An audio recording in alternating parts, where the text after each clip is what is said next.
Tyrone from Balla, and I'm also from Tyrone from South Africa. I'm going to just be giving you, as I like to call it, a gentle introduction to Casper FPGA. Maybe it's a show of hands, who's not used Casper FPGA to speak to any Casper hardware? Okay, I'm in the right place. Okay, cool. So just an overview or outline of the talk. It's just going to be introduction to Casper FPGA, what it is. Then a very high-level overview, looking at the server side and also the processing node side. And then one important aspect that sort of lives on the sort of not on the application level, but rather on the transport level, which Marie spoke about for the Red Tie, which was the TP4 server. I'm just going to touch on that a little bit. And then I'll talk a bit about how you actually go about building your own transport protocol. So that's if you have new hardware and you want to add support for that new hardware in Casper FPGA, how to do that.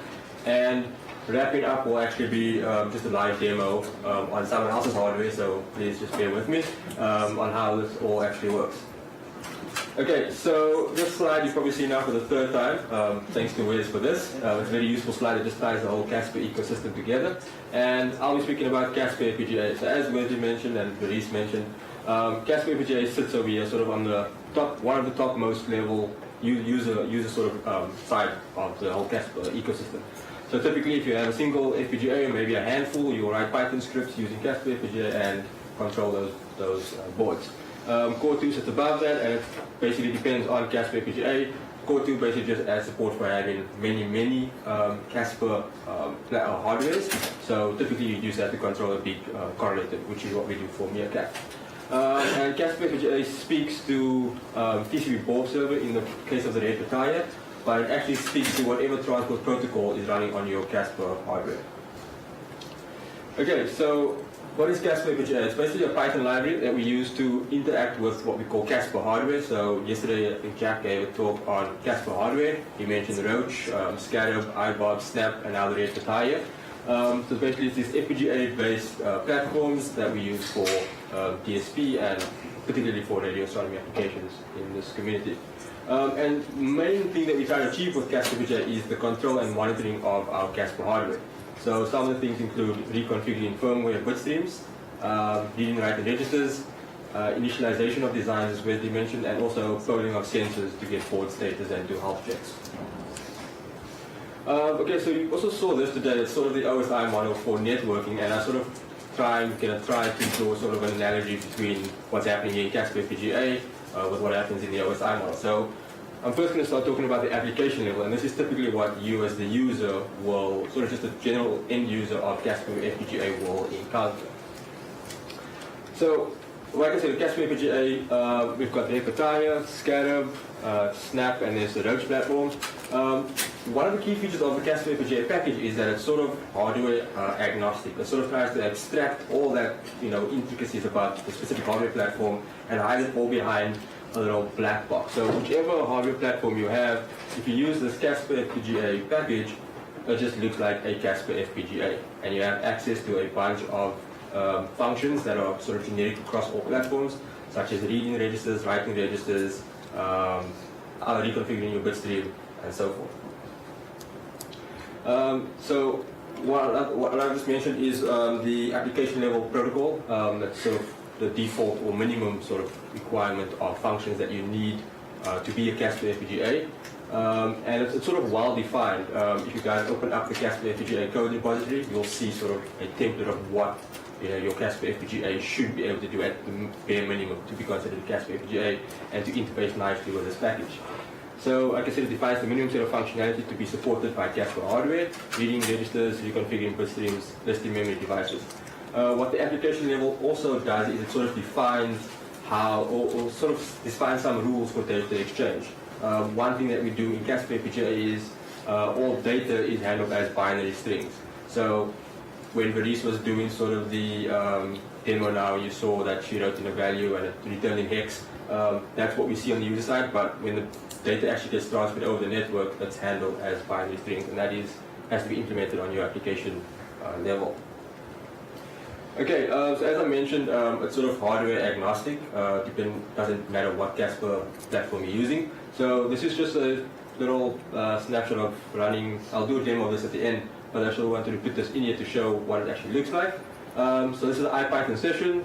You import the Casper FPGA package, and here we are creating our FPGA object. So what we do is we just give it the host name, and that's just another parameter for debug information. And what happens underneath here is you just give it that IP address of your board that's connected to your network, and it sort of automatically detects what kind of platform you have. So in this case, you can see that it says trying to figure out what kind of device it is, and it says, hey, it seems to be a scarab. And then you start having, once that negotiation is sort of done, you then start having access to scarab-specific methods and functions. And it's the same for the other boards in the Casper hardware family. I'll speak a bit later about how we actually achieve that.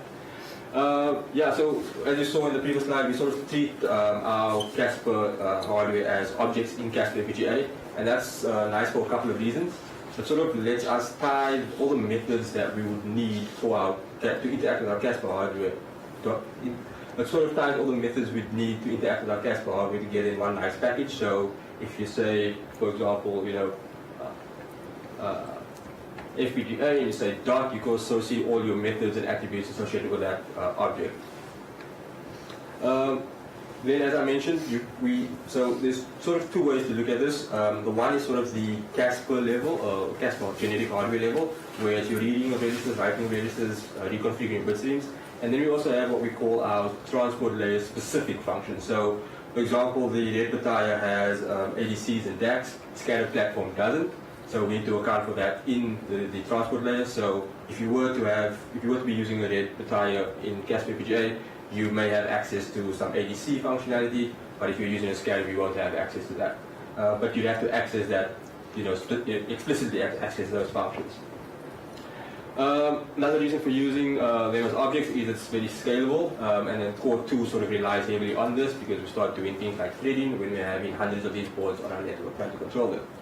And also it's sort of easy to manage our Casper hardware with scripts and other packages. Okay, so as I mentioned, this here sort of is, we've got a Casper object that I defined in the previous, 2 slides ago, which is a scatter. And when you say FPGA dot in an IPython session, this sort of lists all the methods and attributes associated with this object. And on this level, these are sort of the basic Casper FPGA level of functions and attributes. So any hardware platform that you have, whether it's a Roach, a Red Battalion, Scarab, whatever, these are the functions or methods and attributes that it will have. In this case, I've got a Scarab. My FPGA is actually a Scarab, that's the hardware I'm using. So if I access the underlying transport layer, I can actually see methods and attributes that are specific to the Scarab. And you can see we have a lot of things that you didn't see in the other list previously. So typically, as an end user, it depends on how involved you need to be. If you're just reading and writing registers, if you just need to reconfigure your board, you want to grab data, send data to your board, you shouldn't typically need to access anything on the transport level. These are sort of more low-level functions that allow you to really get in there and do things. Like, for example, on the top level, if you want to reconfigure your bit stream, you'll just say FPGA.upload to RAM program. On the lower level, you can actually upload the bit stream to the RAM in one step, and then whenever you so choose, you can then trigger to actually reboot the FPGA and then boot from the STRAM. So this sort of gives you more granular control and access to more. Yeah, question? I thought you just mentioned that you could see the ADC devices. Yeah. Is there without programming the platform that you could even see what devices are plugged onto it? Yes, so there's a sort of it's all contained in that FPG file that we spoke about, the reason we spoke about. So when you build your design in the Casper environment, so you use the tool flow when you have that Simulink environment and you're building your design, you'll drop your devices, your ADC device, your HMC device, for example, in there. And what happens is that FPG file, actually in the header of an FPG file, it populates what memory devices you have. And so the Scarab is already programmed here. In this case, the Scarab was programmed, yeah. So what would happen is when you program, so we use FPG files to program it, that header on the FPG file gets passed, and it then determines what devices you have in your design, and then it exposes those devices and methods appropriately. would it, sorry, Yeah. would the programming fail if there was no ADC and still your bit file contained an ADC? Sorry, would the programming fail if? Would the loading the bit file fail even though there was no ADC in your? I'm not sure. Adam? No, I don't think so. I don't think it would fail. I think you just, you just would get garbage out if you try to access that Because device. it would be compiled for Scarab anyway, so let's accept to program that. So it just wouldn't be the configuration you would expect. Yeah, I think you essentially just reconfiguring Because I mean, say you had a Roach 2 and then there were no ADCs and you still programmed this. Yeah. And the bit stream would just program and it wouldn't know. It's not going to probe and try to find out if there was an IADC, if there was an ADC 5G or. Well, actually, we on our microblades, we actually do those kind of probes. So we program the thing and checks this QSFP and if there's a HMC present or if there's all those kind of things. So we do actually do all that checking. Cool, thanks, Anna. All right. Okay, and then yeah. So as I sort of this is just a sort of summary of this whole intro to Casper FPGA. It's just essentially if you want to connect to your FPGA platform using Casper FPGA, all you need is the IP address, and the rest is taken care of you. So this obviously assumes now that your hardware that you're using is what we call a Casper FPGA, which means that it has one of the supported transport protocols running on it. Okay, so sort of just a more high-level overview about how we use Casper FPGA. So typically we have a server, in this case it would be a laptop, and then a processing node client, which is sitting over here on the desk. And you can have one laptop connected to, or one server speaking to many processing nodes, so it can be a one-to-one. And the idea is that the server issues these instructions to these processing nodes, who then respond and perform the functions. So on the server side, in this context, the server is sort of what we use to send the request to the Casper hardware. And there's a bit of configuration that is required on your server to use Casper FPGA. So on your server, you need obviously Python, because it's a Python package. IPython, we sort of recommend using IPython if you're going to be using one board or a few handful of boards. It's interactive. I'm sure many of you guys have used IPython. It's easy for debugging, especially, and for just doing quick checks. Then you need the Casper FPGA package and dependencies. I think there's now a quick install for that. Yeah, you can now quickly install Casper FPGA with all the dependencies. And then you also need to have DHCP set up on your server, and that's because it sort of relies on having an IP address, having your Casper platform on the network. In the hardware, there's, depending on your hardware platform, there might be a bit of configuration you need to do in terms of hardware on your server. For example, the scatter, for reconfiguring the bit stream, we need to use jumbo packets. So on the network interfaces, we need to set the maximum transmission unit to 9,000. Again, that's something that's sort of dependent on your hardware platform. But just keep in mind that you might need to configure some hardware settings on your server. Okay, so the processing node side. So this is now what we do on the on our Casper hardware. So whether it's a repetier or a scatter, and those would be the two examples that I'll be sort of using in this talk. So the repetier, or the processing node in this case, listens for requests from the server and then actions it and sends the appropriate response. There's also a bit of software configuration you need to do on your repetier, your processing node. And in this case, Bree spoke about that. It's the TCP4 server for the repetier. So, and that's the bit that's sort of platform specific. The Casper FPGA sort of says, okay, whatever hardware you use, we've got all these functions and it works the same way across platforms. So when you actually go to your hardware and you're implementing the other side of the whole ecosystem on your hardware, that's sort of where it becomes more platform specific. So for the repetier, we use TCP4 server, and for the scatter, we have sort of an not formally named protocol yet, which we call scatter transport. And your processing node should also be configured to get its IP address via DHCP. Otherwise, you won't get a network connection and you won't have a Casper FPGA. So then the implementation on the processing node typically runs on some control unit or logic on your hardware. In the case of the repetier, it runs on the Zinc chip, right? Whatever it is. That's where the ARM, the TCP also runs on the ARM. It was sort of compiled for that platform. On the scatter, we don't have sort of a dedicated hardware chip. We've actually got a soft-core microprocessor that runs the scatter transport protocol on the scatter side. Okay, so now we're talking sort of about the application layer, and now I'm getting more into the specific bit about the transport layer. So the transport layer sort of defines how the data is exchanged between our server and our processing node. And this is sort of where it gets interesting when you're trying to create new Casper hardware. I'd like to think of it as being analogous to the transport layer in the OSI model. We have a bit of differences, but it's sort of enough to just get a head around what it actually does and why we need it.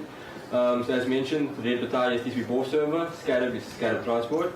But it really can be anything that you want it to be. So if you can think of a way to exchange data between your server and your processing node, and you want to implement it, and you see fit, please go ahead and do that. It's really user level, as long as it can achieve the functionality required to be compatible with Casper FPGA at the application level.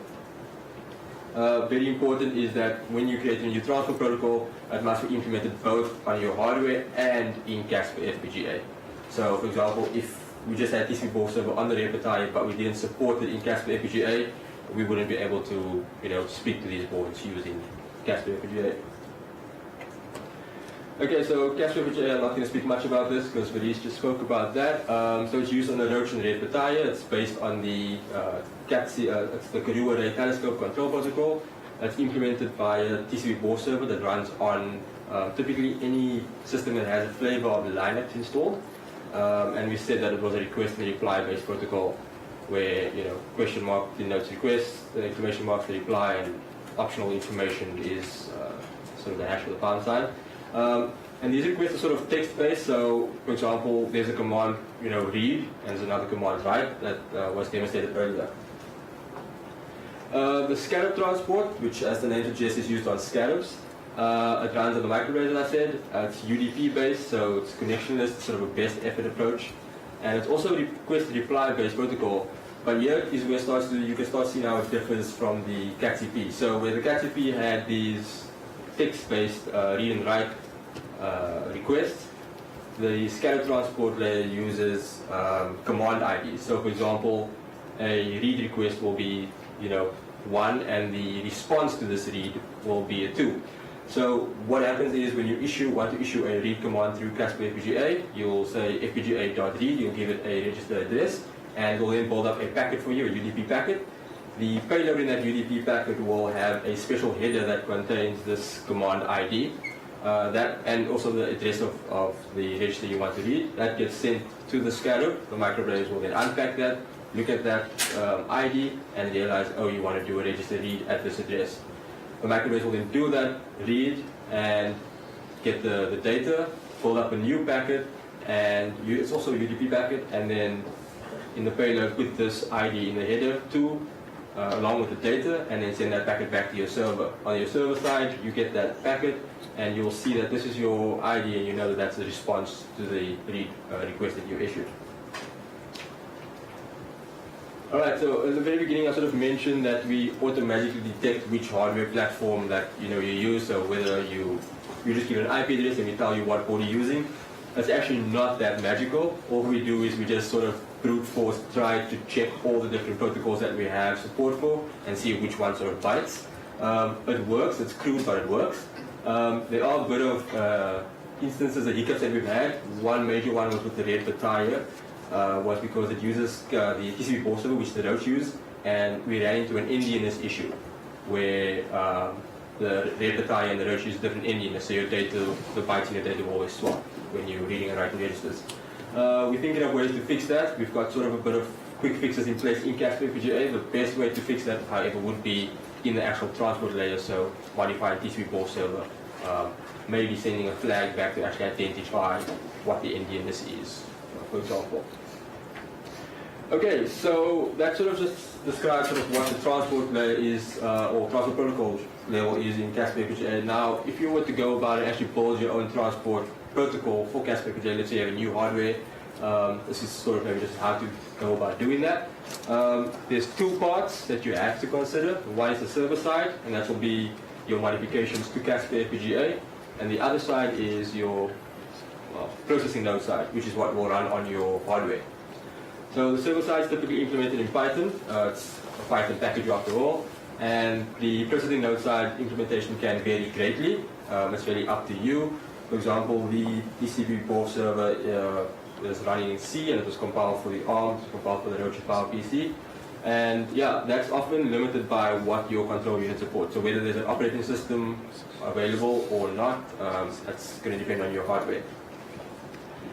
When you want to implement the transfer protocol on hardware, my suggestion is you use an existing one, for example, the TCP port server, unless you have a really niche application or some radical thing that can't be achieved with what we currently have. TCP port server is readily portable to other environments that have a Linux flavor running on them. SCADA protocol is less generic, but it could be adapted for other use cases where there's sort of a microprocessor that's sitting on your Casper hardware. Okay, so the implementation in Casper FPGA, this is sort of where you need to sort of make sure that your transfer protocol now sort of agrees to the rules set in place by the Casper FPGA application level. And we've got a template in the actual repository for Casper FPGA that shows you how to go about building your own transport layer. And all this template really does is it just tells you what is the minimum functionality that you need to implement in order for your device to be fully compatible with Casper FPGA. So there's many different ways you can do this, and I'll have some snippets of the actual code up in a second. You can either override the application level methods. So, for example, one of the topmost level methods is a read method. If it's trivial enough, you can override that method directly for your transfer protocol. If it's not as trivial, you might build that method up with a few other lower level function calls that are specific to your transfer protocol. And as I mentioned at the beginning as well, so we mentioned that we need to have these sort of default or base methods for a Casper FPGA. Your transport layer or transfer protocol that you implement could have unique methods and functions. Like, for example, we saw with the scatter, there were a bunch of unique methods only available to the scatter. Likewise, there are unique methods only available to the red battalion transport protocol. And these are sort of hidden behind another layer, so you have to access it by going FPGA.transport. If you just say FPGA dot, you only get sort of the Casper FPGA level of methods. Okay, so here's some Python code. This is the sort of the template for how to go about building your own transport layer or transport protocol in Casper FPGA. So this is just some of the basic functions that you need to implement. So one of it is a connect function, just to, if you have a connection-based protocol. The other one is sort of just is running, that just checks, is my board up and running. It can be implemented in many different ways. Is connected, we usually just check do we have we established a connection, a usable connection to our hardware. Test connection, that's if you have connection-based protocol. More interestingly, we have list dev, which Wes and I think Paris mentioned as well, which basically lists all the memory devices that you have available in your design. And we also have upload to demo program, which is how we actually program or reconfigure our FPGAs with new bit strips. So here's just an example of how the read function is implemented for the red battalion, which runs on TCP, which uses CatCP implemented by TCP port server. So what happens over here, this is sort of very specific. So the red battalion uses TCP port server, which is CatCP based. So there's another Python package that implements CatCP in Python, and this is sort of hinging off a lot of that. As you can see there, we've got CatCP request. So this read function basically is building up the packet that we'll send to the red battalion, which is running the TCP port server, that will then know we want to do a read, and then respond to that and get the data, unpack it, and present it to you for further use. So, yeah. You warned me to tell you if you got 520 with us. All right, cool. All right, and yeah, so this is the read function implemented for the red battalion CatCP protocols. Just to show you how vastly different they can actually be in implementation, this is what it looks like for the scatter protocol. So it's a little more complicated or involved to implement for the scatter protocol. But when the user actually uses these functions, they don't see any difference. They'll do a read, give a register address, and they'll get some data back. Choose transport. Okay, so this is sort of where you just tie your transport layer, your new transport protocol into the whole Casper FPGA environment. As you can see, these are the current ones that we have support for. We've got the scatter transport, the CAP-CP, and then also the TAP-CP. So if you were to create your own transport protocol, you then just slot it in over here, and when you connect to a board, it will do a check and check if which of these transport protocols you're actually using. Okay, wrapping up. So yeah, the complexity of the transport protocol is left entirely up to the user. Sort of what you need to accomplish, you need to go and implement your transport protocol to achieve that. Like I said, there are rules sort of in place for what constitutes a Casper FPGA and some minimum functionality that's required. And that just sort of reiterates what they are: reading and writing registers and reconfiguring of bit streams, and then also sort of playing nicely with the FPG files that we use in the Casper ecosystem. Also, just some advice: just always test when making any changes to existing transfer protocols or building new ones. Although the transfer protocols are largely sort of independent, there have been instances where changes to one have caused issues with another one. So in future, we are hoping to create some sort of simulator or test environment where we can actually run tests against all the transport layers before making any major commits. Okay, I'm just going to do a quick demo of basically what Veris did, but in Casper FPGA. Okay, so what I'm going to do is I'm just going to open up an IPython session, and then I'm going to import the Casper FPGA library, and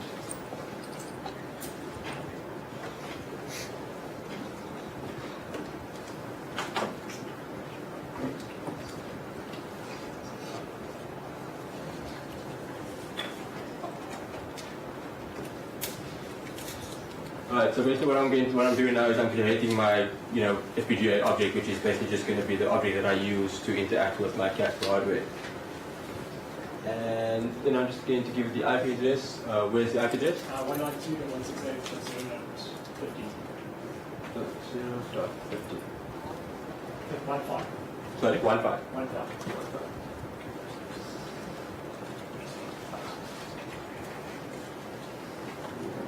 Alright, so no errors, so that's, I'm going to assume that works. But what we can do is, I'll just say FPGA.is connected. It says true, so we can go with that. Okay. So what I'm also going to do is I'm just going to say FPGA.is running. That tells me if it's got a bit stream currently, if the FPGA is currently configured. Okay, that's currently true as well.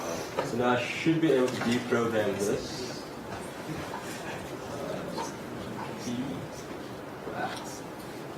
Deprogram. Okay, and now if I do is running again, it says false. Okay, so what I'm going to do now is I'm actually Oh, yes, exactly. okay, yeah, there's another sort of sanity check. Okay, so what I'm going to do now is I'm actually going to reconfigure the FPGA on this repertoire over here. So I want this half of the room to watch the screen. And the other half to watch what happens if it says true or false. So I've got the bit stream running on the laptop over here. And what I'll do is I'll say FPGA.upload the RAM and the program, and it's .adc _, yeah. So that's the FPGA that's been used throughout this whole last 3 talks. So yeah, just check if it actually changes over there. And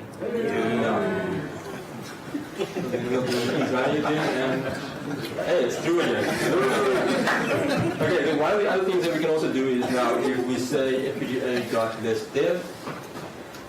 So this shows us all the memory map devices that we have available. So Veris, you used the Scratchpad earlier using I think it was KCP, CMD, WordB, and write. So if I do FPGA dot let's say right.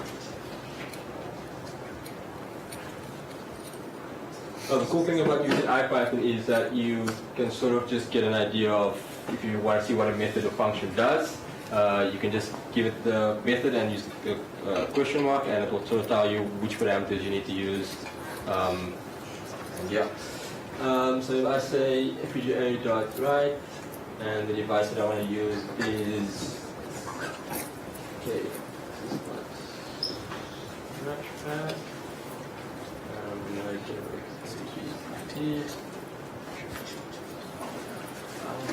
Write it. Right. Okay, write it. Okay. And then if we do a read int on sys matchpad, we'll get that data back. The wrap is X. Yeah, right on the links.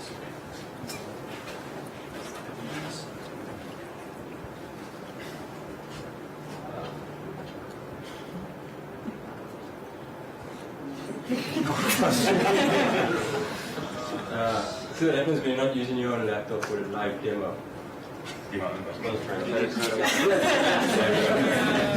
Yeah, so basically it's the same functionality that was demonstrated by Varish using the TCP board server, but it's just wrapped up in a more user-friendly experience, I would call it. And by using this, you can sort of write your own scripts that you can then accomplish a block. So Varish demonstrated writing a bunch of data to a VRAM block, reading that data back. I think we all agree it's a lot simpler and more intuitive to actually write that in a Python script and then do something interesting with that data and then, pull something interesting. And it sort of just removes so sort of keeping in line with the whole Casper ecosystem philosophy of abstracting the complexities of FPGA from the user. This is just another way we do that. So when you're actually interacting with us, it's literally just using an object and saying program, read, write, do this, do that. So yeah, thank you.